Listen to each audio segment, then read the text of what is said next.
क्या नाम है आपका सर? मेरा नाम चमार माधवराम शास्त्री है। आज किस तरह का कार्यक्रम? आज कार्यक्रम में आचार संहिता लगी हुई है। जयंती का प्रोग्राम था बहुत ज़बरदस्त। बाबू जगजीवन राम की जयंती निकालनी थी शहर में। टाउन हॉल से लगा के पूरे भगत सिंह रोड को चक्कर काट के नवल्टी के चौराहे पे भगत सिंह रोड पे वापस आना था, लेकिन आचार संहिता लगने की वजह से और हमारी जयंती में कोई अवांछनीय तत्व की कारतूत का पता चला। हमें रिपोर्ट मिली इस बात की कि झगड़ा हो सकता है, कोई हो जा मुझे हिंदू मुस्लिम का मामला चल रहा, क्योंकि गृह मंत्री अमित शाह भी कह गए शाहपुर अब पहले वाला मंजर 2013 का हो सकता है सबके निगाह में। इसलिए उसे मद्देनज़र रखते हुए हिंदू मुस्लिम का कोई आइटम ना बने। जगजीवन राम समाज सेवा समिति जो काफ़ी आदमी हैं, इसमें कोई आदमी उसके लपेटे में ना आवे। अपनी जान बचाने के लिए प्रशासन का सहयोग करने के लिए हमने आचार संहिता को देखते हुए अपने जयंती का मार्ग बंद करके एक हवन का आयोजन किया है और उनका केक काट के बाबू जगजीवन राम का 117 वर्ष जयंती मना रहे हैं। साधारण तरीके से उन्हें याद किया जा रहा है। उनका जो काम था 47 साल तक वे सत्ता पे रहे, कैबिनेट मंत्री रहे भारत सरकार में। वो कई कई विभाग रहे, कभी रेलवे का विभाग, श्रम विभाग और दुनिया भर के जो विभाग है भारत सरकार के करीब करीब सभी रहे में। और कृषि विभाग उन्हें ऐसे टाइम पे मिला 1967 में जब दाने दाने को पूरा देश मोहताज था, अकाल पड़ रहा था, सूखा पड़ रहा था। और देखिए किस्मत की विडंबना देखिए बाबू जगजीवन राम की, जैसे ही कृषि मंत्री का चार्ज लिया उसी दिन बारिश मूसलाधार शुरू हो गई पूरे देश के अंदर और अन्न उत्पादन इतना हुआ कि पूरा देश आत्मनिर्भर हो गया।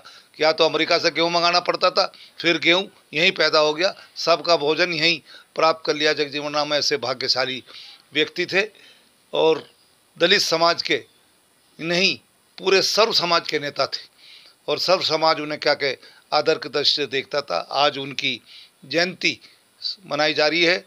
बाबू जगजीवन राम समाज सेवा समिति की ओर से वीरेंद्र कुमार जी अध्यक्ष की अध्यक्षता में ये आयोजन किया जा रहा है। बाबूजी के जन्म दिवस के अवसर पर समाज के लिए क्या मैसेज देना चाहिए? समाज के लिए ये मैसेज है कि ऐसा लाल पैदा करो, ऐसी जो क्वालिफिकेशन पैदा करो, बच्चों को शिक्षित करो और क्या के ऊंचे लेवल तक पहुंचो।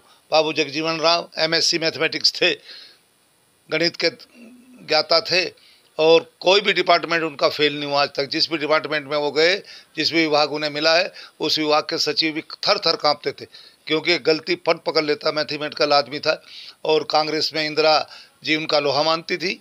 1971 की जंग में जब पाकिस्तान का बांग्लादेश का युद्ध पाकिस्तान के साथ लड़ाई हुई, भारतवर्ष के पाकिस्तान के दो टुकड़े कर दिए, एक बांग्लादेश जो पूर्वी पाकिस्तान कहलाता था, एक पश्चिमी पाकिस्तान। दो टुकड़े करने का श्रेय वह रक्षा मंत्री हुआ करते थे। दुनिया का ऐसा सेनापति नहीं हुआ जिसने 1 लाख फौज सिलेंडर करा दी हो। पाकिस्तान की 1 लाख फौज सिलेंडर करा दी थी जो आज तक पूरी दुनिया में इतिहास बना दिया था। इसलिए उन्हें एक तलवार भेंट की गई थी पार्लियामेंट के अंदर। असली सेनापति जो है बाबू जगजीवन राम है। हालांकि बात तो प्रधानमंत्री की होती है, सिर तो प्रधानमंत्री के हुए, लेकिन जगजीवन राम का अहम रोल रहा भारत सरकार में। पूरे देश का नाम रोशन कर दिया था उन्होंने।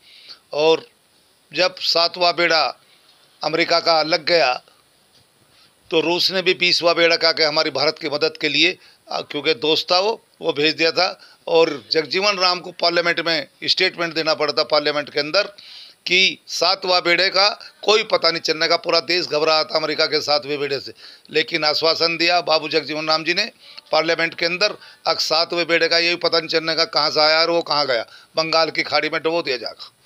तो हौसला बढ़ाने वाला, देश का कीर्तिमान बनाने वाला बाबू जगजीवन राम, ऐसा नेता आज तक हुआ ना आगे होगा।